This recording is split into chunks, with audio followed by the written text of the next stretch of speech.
Welcome to the Underground, the Steel City Underground, the black and gold standard for Pittsburgh Steelers coverage. Now, here's your host, Mike Pelaia.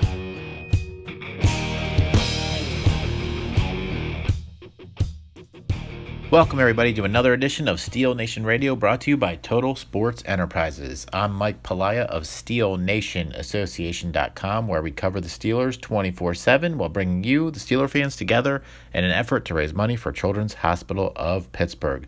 Visit the site, read the articles, listen to the podcast, join the club, get your shirts, and help us raise money for the kids at the same time.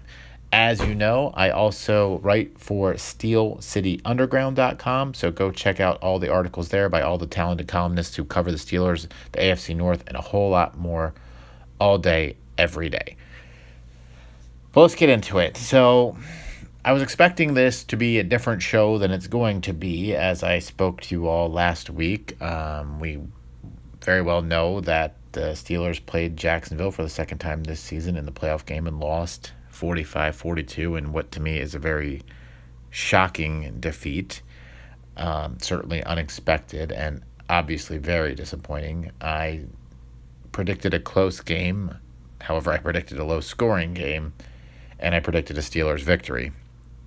And the close game was the only accurate thing there. 45-42 Jacksonville victory, and I'm still at a loss. I just, if you told me going into that game that the Steelers were going to get 42 points and face Blake Bortles on the other side of the ball and they would lose, I would laugh at you. I'd say they won by 3 touchdowns at a minimum, but they lost. And, you know, as I wrote earlier this week, how can you do anything but blame Keith Butler and the defense in particular? I mean, the offense isn't without some blame.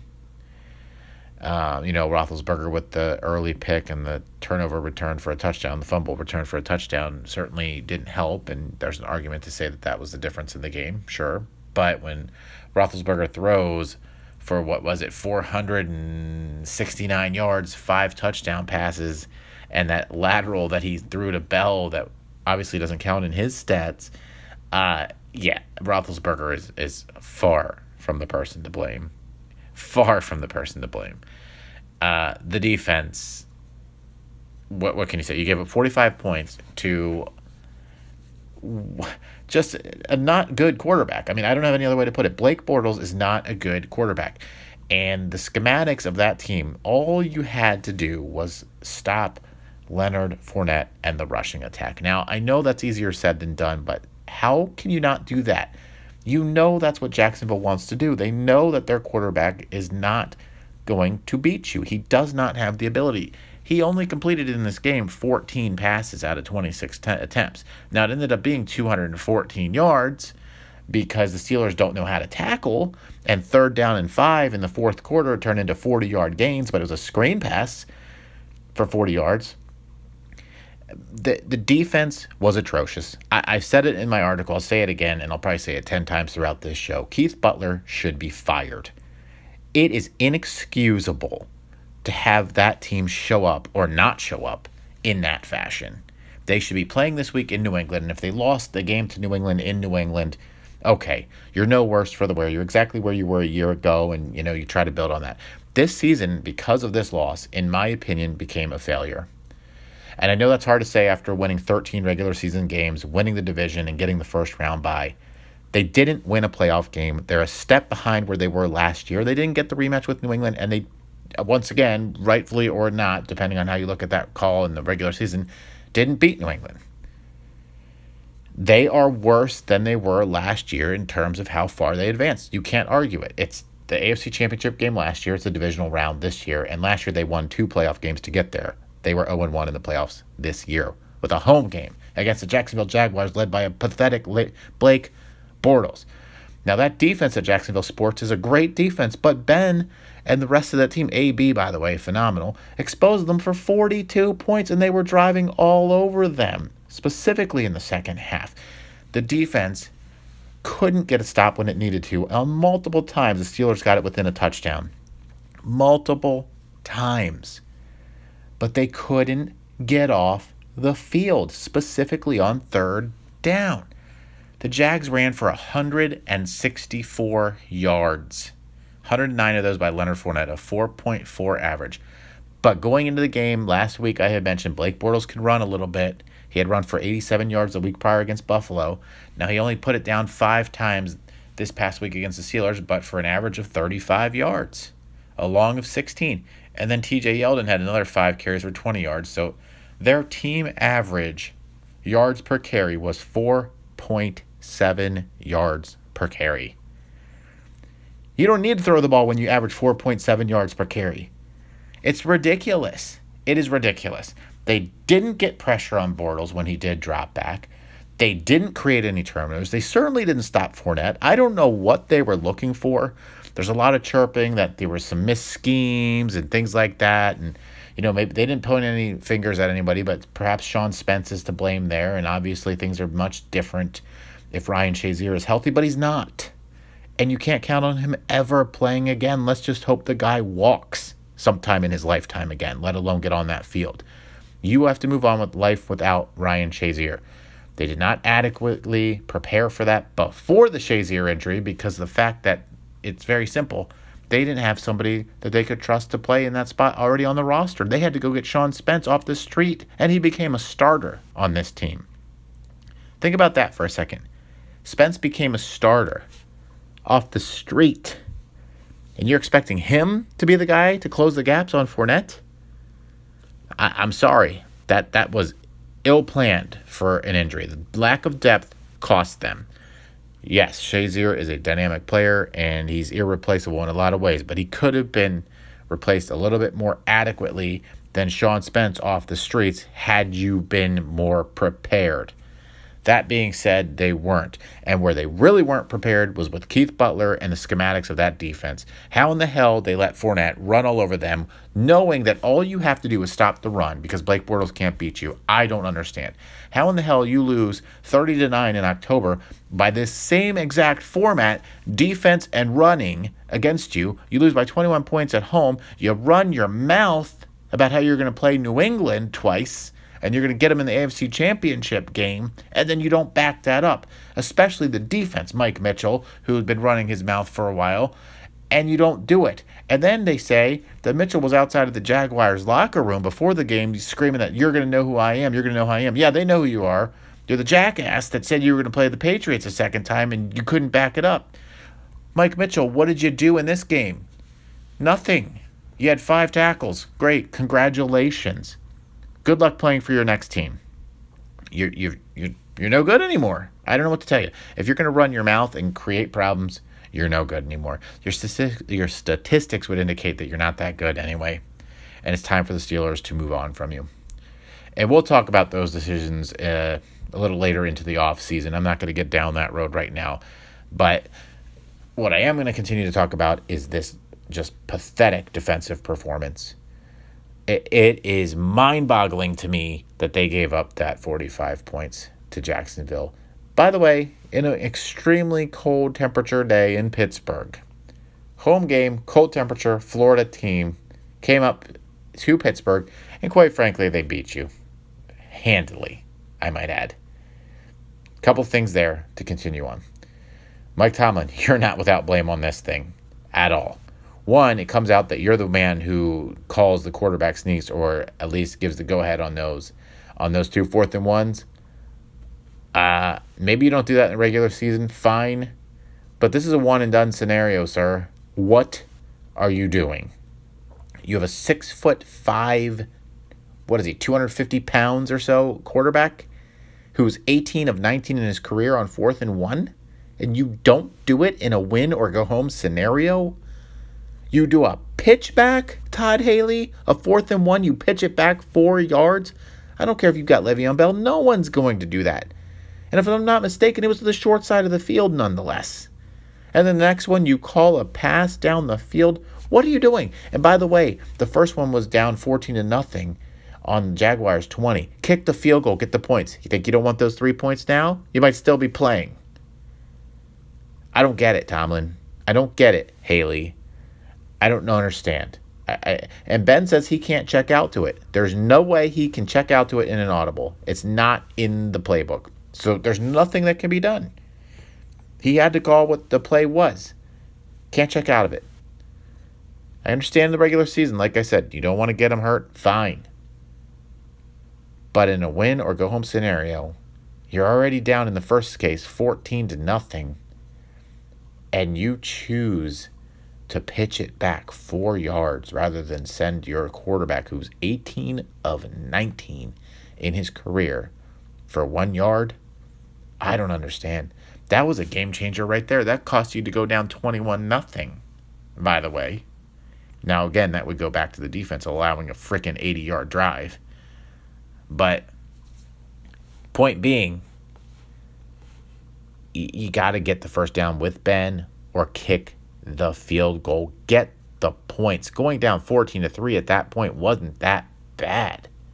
It wouldn't have been that bad. You get on the board, maybe you get a little momentum turned. I don't get it. I don't get it. Another just atrocious decision, if we're going to continue to talk about those, is the onside kick.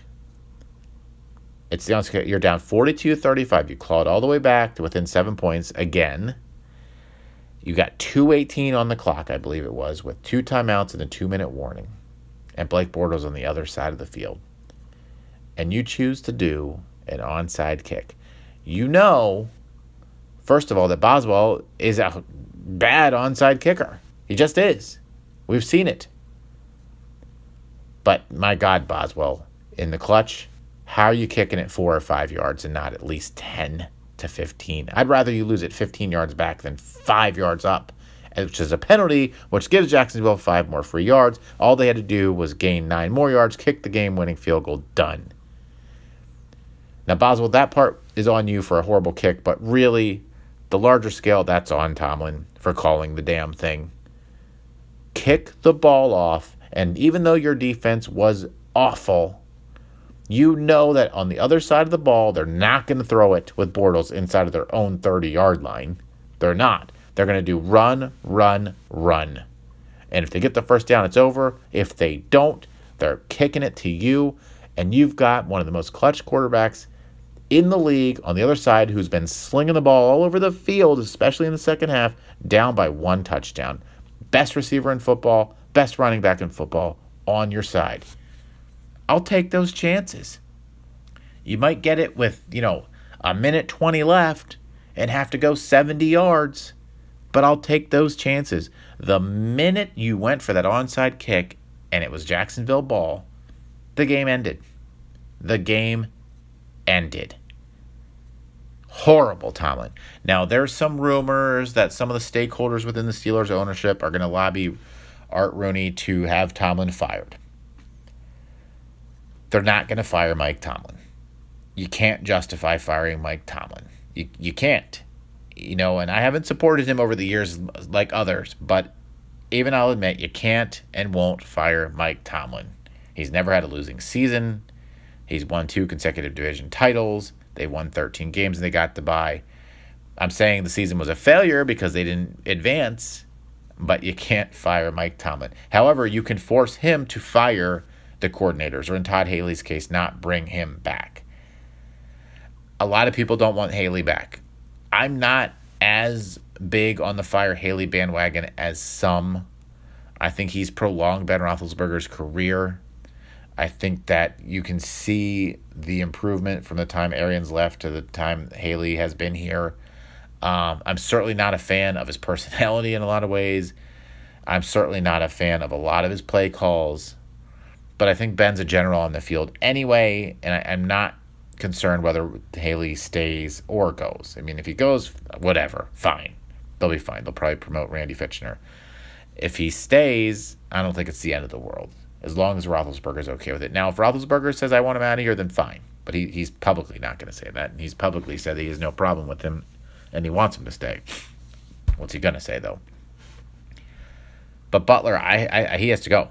You got rid of Dick LeBeau for this guy. Let's not forget that. You got rid of Dick LeBeau for this guy. And he's been here, I want to say 3 years. He's promoted into the coordinator role for 3 years. And yeah, they led the league in sacks. And yeah, they've improved on their turnovers. But at the same time, I really have not been impressed in 3 years with what this defense has brought. I just haven't. I don't see the progression that maybe others do. I've not thought that this defense has done anything better than when LeBeau was here, and they're certainly not as good as those early LeBeau teams when they were winning Super Bowls. The scheming is terrible. No chance Dick LeBeau would have allowed that running attack to happen that way. He would have forced Bortles to beat him, and it wouldn't have happened. It wouldn't have happened. I guarantee you that. And I'll tell you, that's on Tomlin too, because do you think that Bill Belichick is going to let a one-dimensional offensive team like the Jaguars beat him this week? It's not going to happen. You know, a lot of people want to say this game's going to be close this week with the Patriots and Jaguars. I don't think so. I think the Patriots are going to smoke Jacksonville. And Jacksonville's running their mouth and doing all the things that they said they were upset about the Steelers doing to them.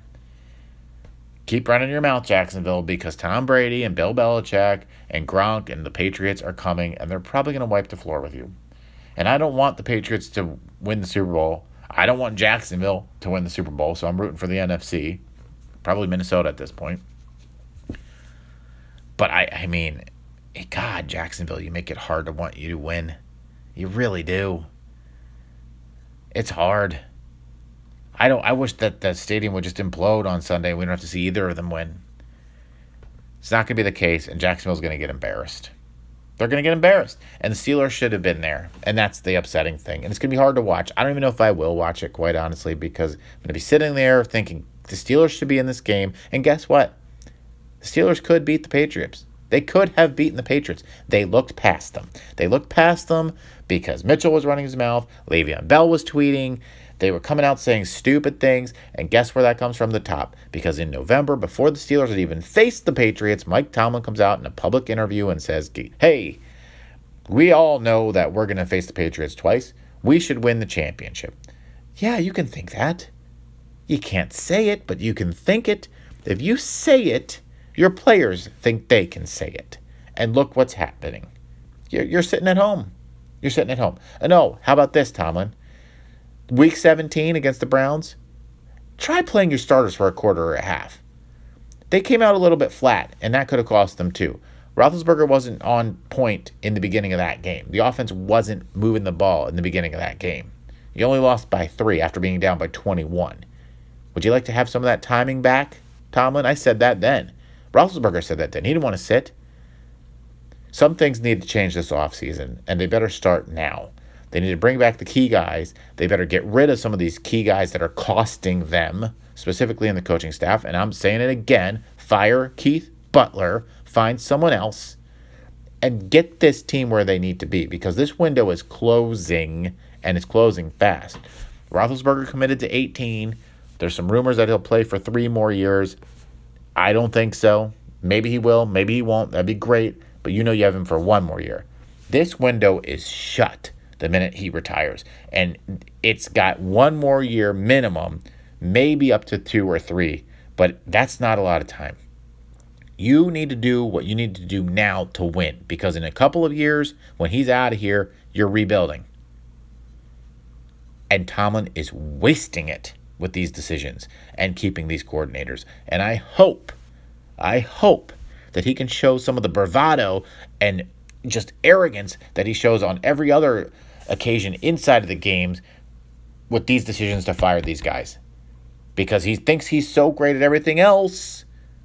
And the onside kick where he said, I don't fear failure. Well, maybe you should. Maybe you should fear failure because you are failing. You haven't won a Super Bowl in 9 years, and coming up this, coming season, it'll be 10. You haven't been to the Super Bowl in 7 years. So the argument still remains that you haven't done it with your own players yet. Those were Cowher's guys. Now, you've been great in the regular season, but your playoff track record and your big game track record and your clock management track record is poor. It's poor. It's got to be fixed. Anyway, I could go on, as you can probably tell. So I'm going to wrap this up. This will be the last one for the season, obviously. We will continue to do these shows a little less regularly for the time being, probably be on a weekly basis again in July or August. In between now and then, every few weeks, maybe every month, we'll check in. We'll talk about some free agency, the draft, etc. In the meantime, Steelers are home for the off season, and we'll see how things play out. Talk to you then. We would like to thank you for listening and remind our listeners to follow us on social media and our website, www.steelcityunderground.com.